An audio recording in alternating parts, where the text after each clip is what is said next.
के कामों को करवा सके। यहां पर मैं 1 घंटा सवा घंटा फिरा हूं। ये जो आम आदमी की पार्टी है, चुल्लू भर पानी में डूब मरना चाहिए तुमको, कि तुम रास्ते में हर जगह पर कचरे के अंबार, गंदगी। हमारी सिक्योरिटी टीम के लोग, मेरे पार्टी के लोग बोले सर जरा देख के चलिए, खड्डा है इतना बड़ा। मुझे यकीन है कि 5 तारीख के दिन झाड़ू गिरेगी उसमें इंशाअल्लाह ताला, और ये बोलना शुरू कर देंगे अब कल से। हमारे भाषण के बाद हजरत इबलीस के एजेंट भी बहुत है। हजरत इबलीस इनकी अब्बा भी है, नाना भी है, दादा भी है। 2 तरफ से इनका रिश्ता है।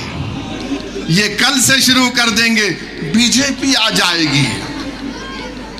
ताहिर हुसैन को वोट देंगे तो बीजेपी आ जाएगी।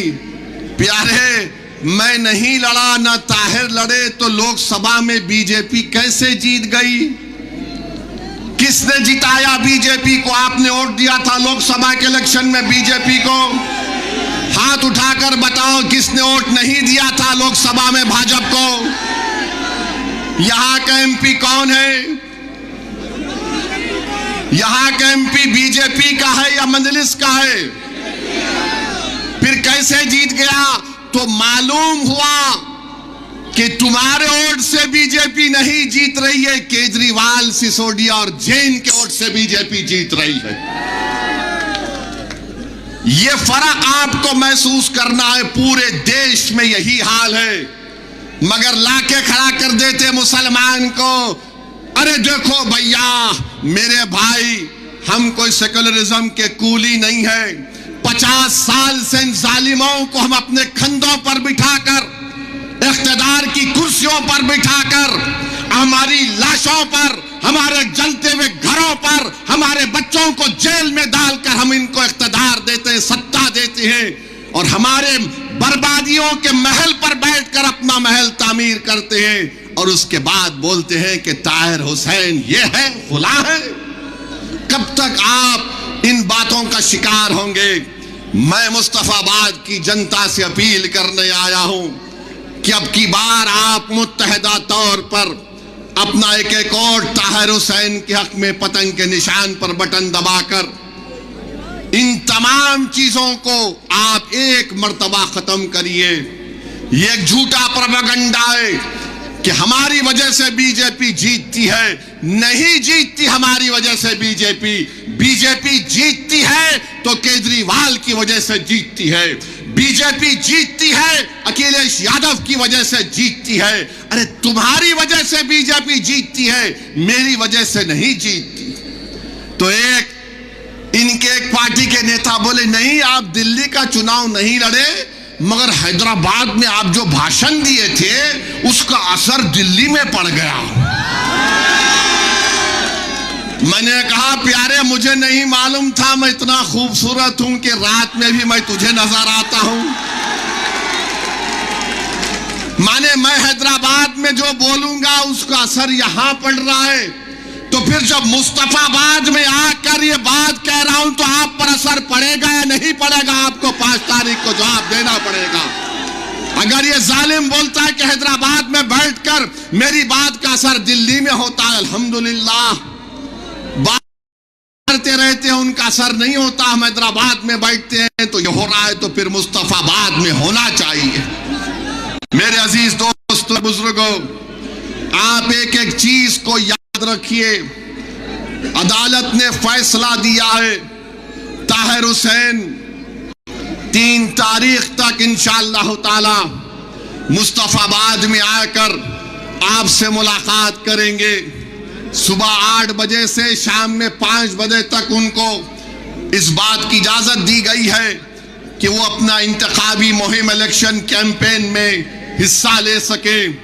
मैं आपसे सिर्फ एक ही अपील करूंगा, जब ताहिर तुम्हारे दरमियान में आएगा तो तुम ताहिर को नहीं देखना, उसके चेहरे में अपने आप को देखो। तुम ताहिर के चेहरे को देखकर ये समझना कि ये मेरा बेटा है, ये मेरा बाप है, ये मेरा भाई है। तुम जब ताहिर को देखोगे तो रोना नहीं, अपने आंख में आंसू नहीं लाना। हमारे चाहने वालों को बड़ा शौक है कि लपेट लपेट कर रोएंगे। मेरे भाई, अपने दिल और जिगर को मजबूत कर दो। आज हमारा वतन जिस राह से गुजर रहा है, याद रखो, अगर तुम रोने की आदत डालोगे तो वक्त के फिरौन हमको और रुलाएंगे। 50 साल से हम रो रहे हैं। अरे कब तक रोएंगे मुझे बताओ। अब ये वक्त आया है, तुम्हारे सामने एक दीवाना खड़ा है। अगर तुम मेरे इस बात को, मेरे पैगाम को समझोगे तो आइंदा 50 साल तक हम उनको रुलाएंगे जिन्होंने हमको रुलाया था।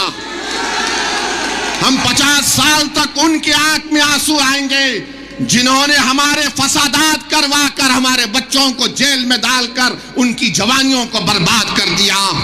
अगर तुम मुत्तहिद होकर ताहिर को कामयाब करोगे तो तुम देखना, जब नतीजा आएगा तो 2 लोग बैठकर अपनी आंख में आंसू लाकर बोलेंगे, जरा हैंकरचीफ लाओ, आंख में आंसू आ गए। वो 2 लोग कौन होंगे? 2 लोग कौन होंगे जब नतीजा आएगा? एक, दूसरा, अब हमको अपने आंख से आंसू नहीं बहाना है। अपने हौसलों को बुलंद रखो, अपने हौसलों को बुलंद रखो, अपने परवरदिगार से अपने रिश्ते को मजबूत रखो, तवक्कल पैदा करो। अरे मेरे भाई, क्या तुम नहीं देखते गाजा में क्या कुछ हो रहा है? 50,000 लोग मर गए, जिसमें से 20,000 तो बच्चे और खवातीन हैं। 11 लाख लोगों के घर बर्बाद हो गए, मगर उनके हौसलों को देखो। वो आज भी कह रहे हस्बुनल्लाह व निअमल वकील। तो अपने हौसलों को बुलंद रखो, कभी अपने हौसलों को पस्त होने मत दो। और आपको ये जो सियासी लड़ाई हम लड़ रहे हैं, इसको 5 तारीख तक शाम में 5 बजे तक अपने के कोर्ट का इस्तेमाल करना है। मुस्तफाबाद के लिए, मुस्तफाबाद की अमन के लिए, मुस्तफाबाद के भाईचारगी के लिए, आपकी एक आजाद आवाज को दिल्ली के विधानसभा में भिजाने के लिए मेरी आपसे दरमंदाना अपील है कि ताहिर तो जेल को चला जाएगा, मगर मेरे भाई, ताहिर को अगर रिहाई दिलाना है तो आपको अपने वोट के जरिए से रिहाई दिलवाना है। कानून तो अपना काम करेगा। जिन वक्त के फिरौनों ने ताहिर को जेल में डालकर समझा था कि हम इसको बदनाम करके गुमनाम कर देंगे, मजलिस ने और ओवैसी ने कहा कि तुम जेल में डालोगे तो हम शिफा और ताहिर को जनता में लाकर खड़ा करेंगे। अब जनता में आपके सामने है, जनता को अपने जमहूरी अंदाज में अपने के कोर्ट का इस्तेमाल करके ताहिर हुसैन को कामयाब करिए। ये आपकी कामयाबी होगी। और इंशाअल्लाह ताला मैं भी आऊंगा, ताहिर को मिलूंगा, मैं भी देखना चाह रहा हूं अपनी आंखों से ये कैसा बना हुआ है जिसने इतनी बेबाकी के साथ उन गरीब और मजलूमों के लिए अपना सब कुछ कुर्बान कर दिया। आप तमाम का बेहद शुक्रिया और उम्मीद करता हूं कि 5 तारीख के दिन मुस्तफाबाद के आसमान और फिजाओं में पतंग का निशान लहराएगा। इत्तेहाद की एक फिजा